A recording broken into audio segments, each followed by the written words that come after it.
Muito bem, meus irmãos, nesse momento eu quero compartilhar com você uma dose de fé da palavra de Deus, continuando a história da vida de Elias, as lutas e as dores do profeta Elias. Tudo isso para que nós possamos entender que homens de Deus, pessoas cheias do Espírito Santo, que vivem um propósito, uma vida para Deus, ainda assim são humanas. Não existe o super santo, o super crente, o super humano que esteja livre ou que em algum momento da sua vida não passe por dores, por tristezas, por decepções, que em momentos da vida passe por situações emocionais complicadas. O profeta Elias, ele foi um homem de Deus, temente, devoto, dedicado, comprometido. Ele não era só envolvido na obra de Deus, ele era comprometido. E uma vez eu ouvi um exemplo sobre comprometimento e envolvimento. A galinha, ela se compromete para fazer um x-tudo, porque ela dá apenas os seus ovos. Mas o boi não, ele se compromete porque ele tem que dar a sua carne para poder fazer o bife do hambúrguer. E para ele dar o bife do hambúrguer, ele precisa morrer.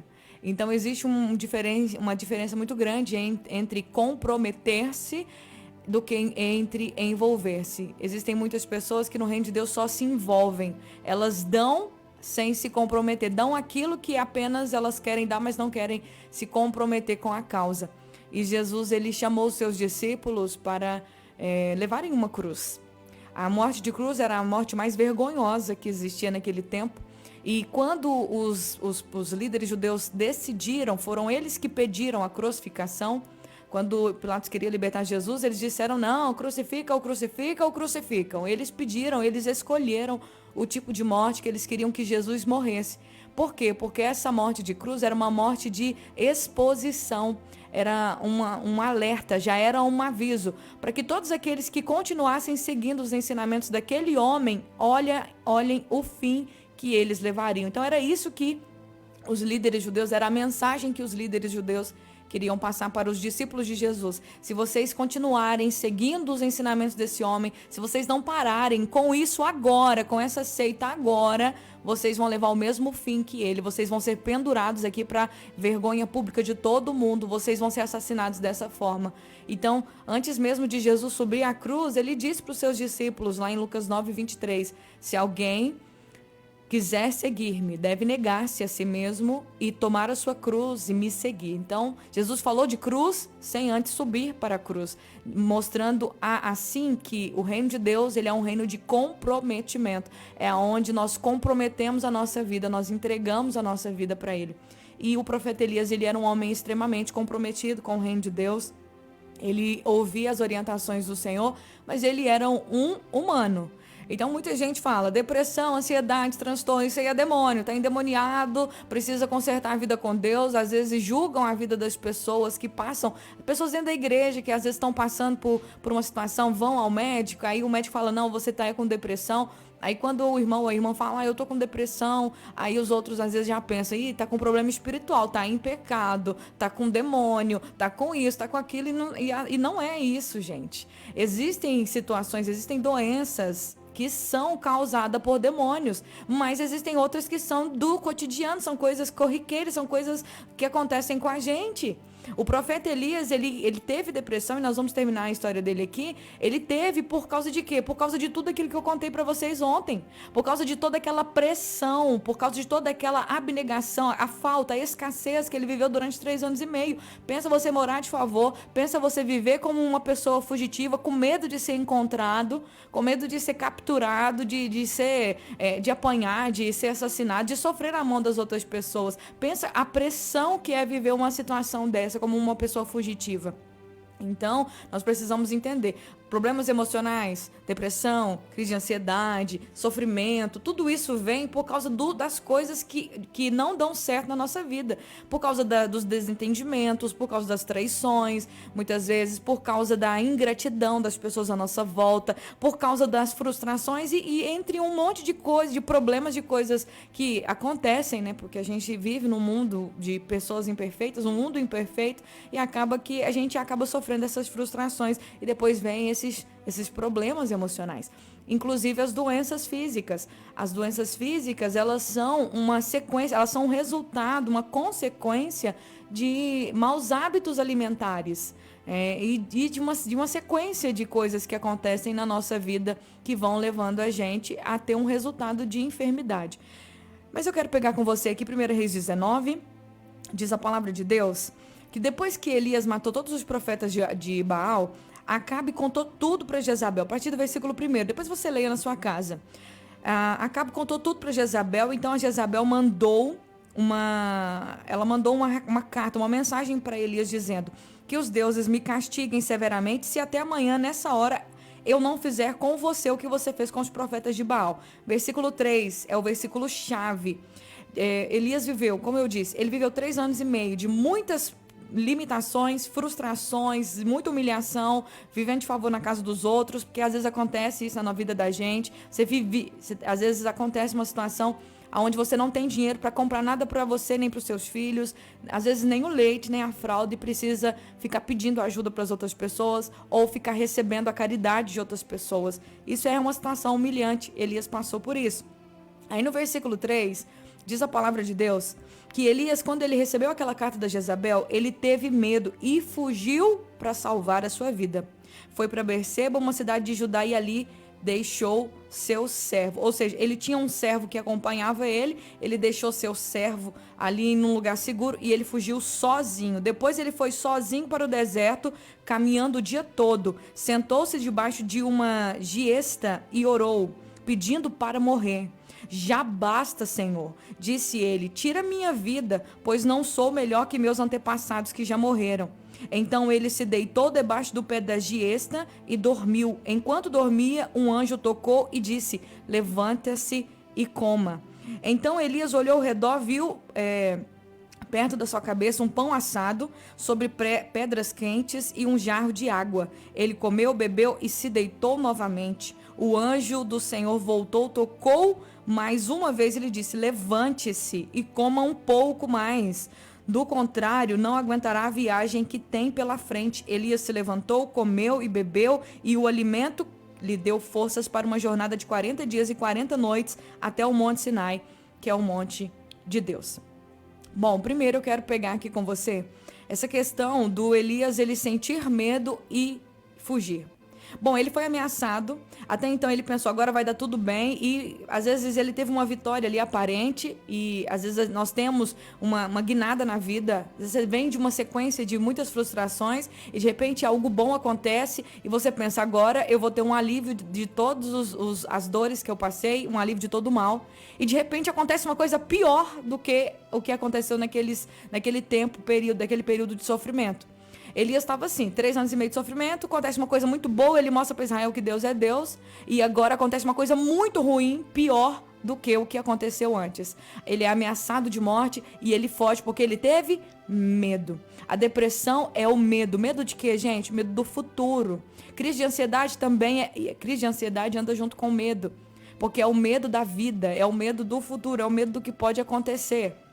Diz a palavra de Deus que Elias foge, e quando ele foge, ele vai sozinho pelo deserto, caminha o dia inteiro, e ele chega num lugar e ele senta ali debaixo daquela árvore e ele pede para Deus para morrer. Senhor, me mata, tira minha vida porque eu não aguento mais viver, eu não sou melhor do que os meus antepassados, eu não consigo mais carregar isso, eu não consigo mais, eu cheguei no meu limite. Ele chegou no limite dele, e aqui mostra o quadro de depressão do profeta Elias. Ele deitou e dormiu.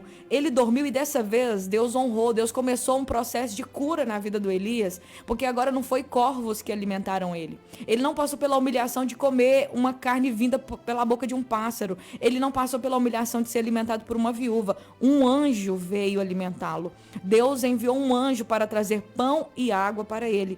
Ele come aquela comida, ele deita e dorme novamente. Um quadro profundo de depressão. E aí diz a palavra de Deus que o anjo toca nele novamente, diz para ele, levante-se, coma e beba, porque você precisa de energia para aguentar a viagem que você tem pela frente. Deus deu propósito para essa viagem de 40 dias que ele fez para o Monte Sinai. Foi um propósito, foi uma direção. Porque uma pessoa que está passando por um processo de depressão, ela precisa ter propósito. Ela precisa ter sentido. Ela precisa ter objetivo. Porque se ela ficar parada, se ela ficar ali quieta, se ela não tiver alguém que levante ela, se ela não tiver alguém que impulsione ela, levanta dessa cama, sai desse quarto, levanta desse lugar, venha, você precisa de um propósito. Deus estava... não tinha homens para ajudar Elias, mas o próprio Deus o ajudou. Deus sabia exatamente o que Elias precisava. Ele estava numa situação onde Deus compreendia a sua situação, a sua fragilidade emocional, e também Deus começou a trabalhar com ele, a tratá-lo, dando a ele comida, dando a ele apoio, dizendo para ele, animando ele, dando para ele um propósito. Deus diz para ele: levanta-te, porque você tem uma viagem pela frente, você tem um caminho pela frente, então coma e vá seguir esse caminho.